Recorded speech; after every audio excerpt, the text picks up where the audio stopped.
Ayan po mga kabida, bumuelta po itong mga vloggers na tinaguriang Duterte vloggers laban po kay Congressman Ace Barbers ng Surigao. Ano po, na kahapon po nagsampa po sila ng patong-patong na kasong cyber libel laban po sa naturang kongresista dahil ho daw doon ho sa kanya hong walang basihang aligasyon.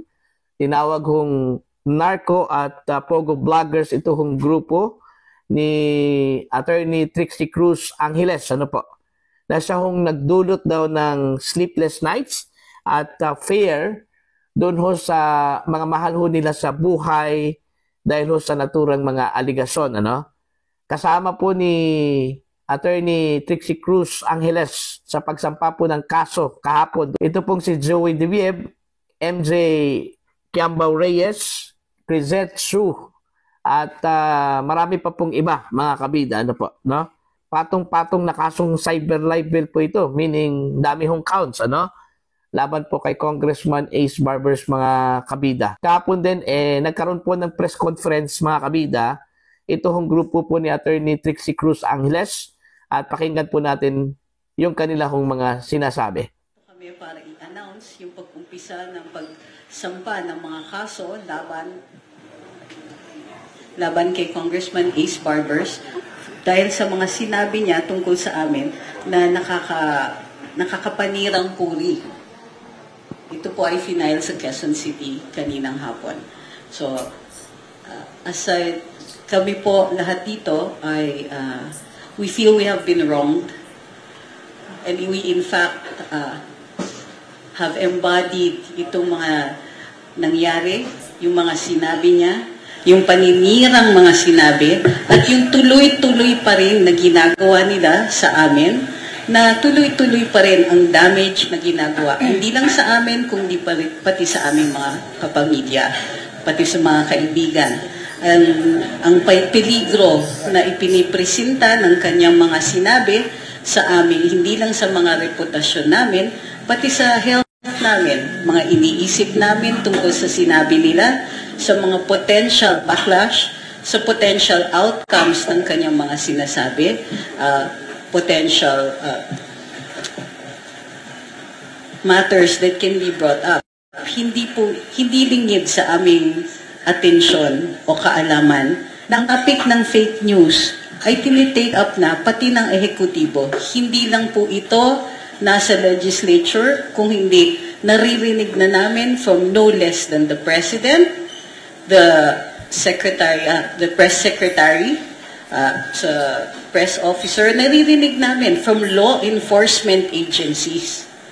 So yung pag-akusa sa amin ng mga bagay katulad ng narco vlogger, pogo vlogger, fake news, ay umaabot, yung pro-China vloggers, ay umaabot na sa punto na akusasyon na ito, imputasyon na ito sa amin ng mga krimen o depekto na posibleng dumikit sa amin panghabang buhay.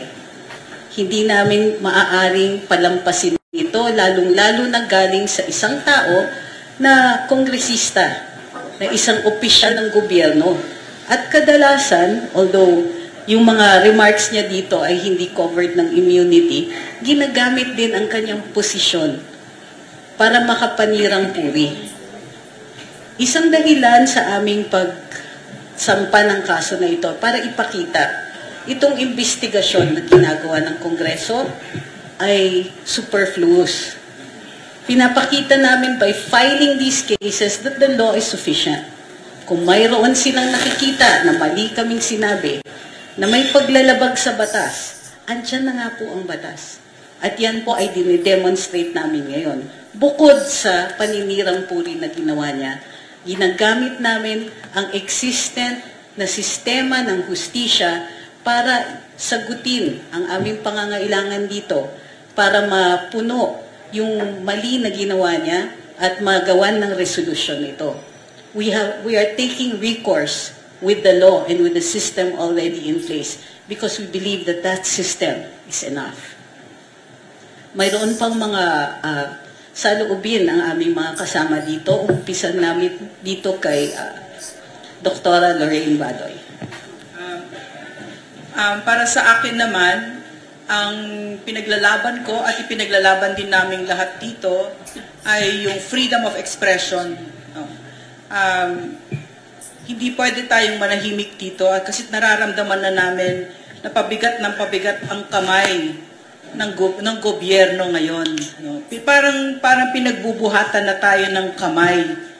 Yung freedom, yung kalayaan para mamahayag ng saloobin at yung aming opinyon ay ngayon ay sinisikil.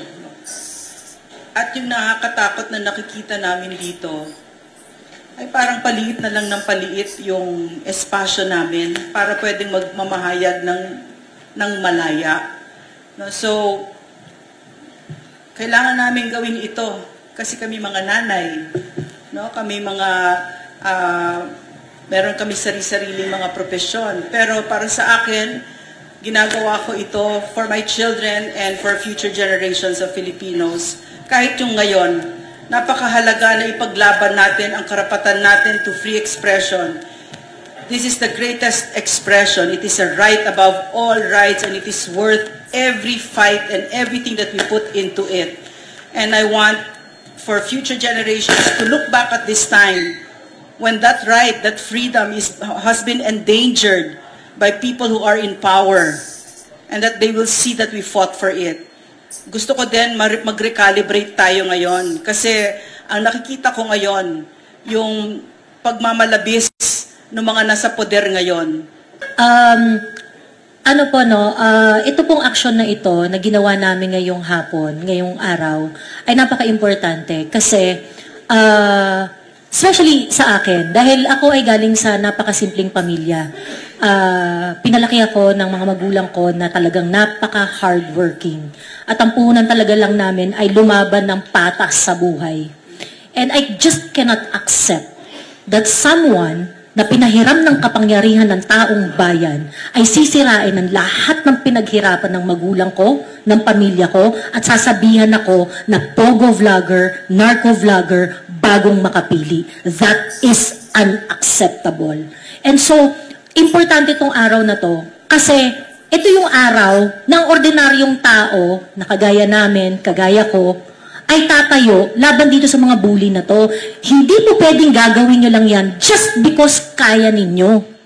Hindi po pwede na i-flex nyo lang yung inyong kapangyarihan. Ang gagamitin nating reckoning point, ang gagamitin natin na pagsukat kung may maling ginawa ang mga vlogger ay yung mararamdaman ninyo.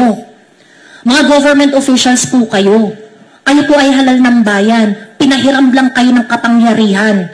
I'd like to address my fellow Filipinos kasi I just want to clarify na baka akala nyo kami yung tinatakot. Hindi kami yung tinatakot, kayo ang tinatakot.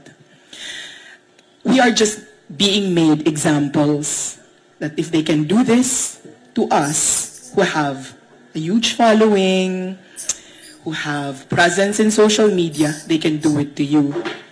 When they go to June Abines' house at midnight and say that kukunin yung gadgets niya kasi ang kaso niya unlawful utterances, it's a warning to you that if you ever cross the line or if you offend them, they're also going to go after you. Baka you think, you look at us and think, it's okay because they deserve it. We represent kung ano ang kaya nilang gawin sa inyo. Kasi kung kaya nilang gawin sa amin, that we have followers, that she's a lawyer, she's a doctor, alam mo yun, I work in media, people here have actual jobs. And they want us to be made examples. Kasi they want you to fear criticizing them. So, nakikita nyo kami, either you're happy, whether you're happy that we're going through this, or you're sad that we're going through this, just so you know, just so it's clear to everyone, we're just examples of what they're capable of doing when you criticize them. And this is why we are suing Ace Barbers. We are not suing them for us. Ako, personally, I'm suing him for all the Filipinos na siguro takot or hindi alam kung anong gagawin pag sa kanila gawin to. We just want you to know you have a legal remedy. This is what you do to fake news purveyors. You sue them. You sue them for libel. You sue them for cyber libel because Ace Barber seems to think na he needs all these regulations on social media. He doesn't. We have laws. We have ready laws on how to sue people who slander your name, who libel you. This is it. You sue them. You sue them like we do Ace Barbers who, for some reason, handpicked us and said narco vloggers kami. And pogo vloggers kami, and purveyors of fake news kami without a single shred of evidence. This is what you have to remember. Pinatawag kami doon, sinabi niya December 4, December 16, and in all those other TV interviews, radio interviews that he said outside of Congress, so he doesn't have parliamentary immunity. This is the reason we can sue him. Wala siyang parliamentary immunity when he said all those things. And then he called us, and then he sent us our invites on January 28th. He said we were pogo and narco vloggers without any single shred of evidence. Kasi gusto niya. Kasi he has impunity. He feels like he can do it. Kaya niyang sabihin yan about us. Kaya niyang sabihin yan about you. Ayan po. Iko-quote ko lang po itong si Attorney Trixie Cruz Angeles dito sa balita po ng The Philippine Star kung saan po yung kanilang headline po mga kabida. Vloggers file libel case versus barbers. Ito po, ang sabi po ni Attorney Trixie Cruz Angeles. Okay? One of the complainants said, barbers' accusation have caused them sleepless nights and fear among family members. Some of our social media can be monetized, but there are dangers to be removed because of the allegations of fake news. Ayan. Maliban po doon ho sa binansagan daw sila na mga narco at pogo vloggers, sila daw ay mga fake news peddlers. Na siya pong ikinagalit po nila po mga kabida. Ano po? Dahil ho, dami hong mga naglabas po ng mga balita na mga vloggers din pero align with the administration. Ang sabi nga ni Attorney Angeles meron na doon sa mga opisyal po ng gobyerno naglabas po ng mga balita na it turned out to be fake news. 'Di ba? Bakit sila po daw yung pinagdiskitahan? Dahil ho sila po ay aligned with the former president, no? Ganun po yung tingin po nila po mga kabida. Kaya yun, nagsampa po sila ng kasong cyber libel kasi wala doong basihan Although, alam natin mga kabida na ito pong si Congressman Barbers po ay meron pong parliamentary immunity. Ano po? Aware po yan yung mga vloggers na yan. Ano? Pero may mga instances daw na hindi covered yung mga pinagsasalita po. No? Pinagsasabi ni Congressman Barbers laban po sa kanila kahit na in a small group which is hindi naman po cover doon daw sa parliamentary immunity. Doon ho sila tumira mga kabida, ito hong mga vloggers na ito. So yun po yung nangyari. Kung maalala po ninyo nag-ugat po itong bangayan po mga kabida ng mga vloggers at ito pong si Congressman Ace Barbers. Matapos po nag-request po itong si Barbers mga kabida sa National Bureau of Investigation na imbestigahan ito hong mga pogo at narco vloggers, no? At doon na po nag-umpisa hanggang ipinatawag ito hong grupo po ni Attorney Angeles, no? Marami po sila umabot po sila ng 37 na inimbitahan po ng TRICOM, ano? Pero hindi po sila sumipot mga kabida, no? Sa halip po ay nagtungo po sila sa Korte Suprema, nagsampa po sila ng petisyon, laban po sa TRICOM. Kaya ilang beses na po yung hearings po ng TRICOM, pangalawa at pangatlo, no? Pero wala kong ni isa po sa kanilang sumipot, ano? Ang nandun lang, sumipot, yung sinasabi po nilang mga Marcos vloggers, ano? Okay? Pero yung last na hearing po ng TRICOM, pinadalhan po sila ng show cause order, ano? Kung bakit hindi ho sila sumipot doon ho sa mga previous hearings po ng TRICOM. So, hindi natin alam kung ano po yung magiging resulta po dito sa pangatlong hearing po nila mga kabida ng TRICOM. Pero ito yung pinaka-latest po na balita. Isinampa po nila yung kasong cyber libel po laban po kay Congressman Ace Barbers po mga kabida. Ano po. Wala pa pong tugon, reaction. Ito pong si Congressman Barbers po dito,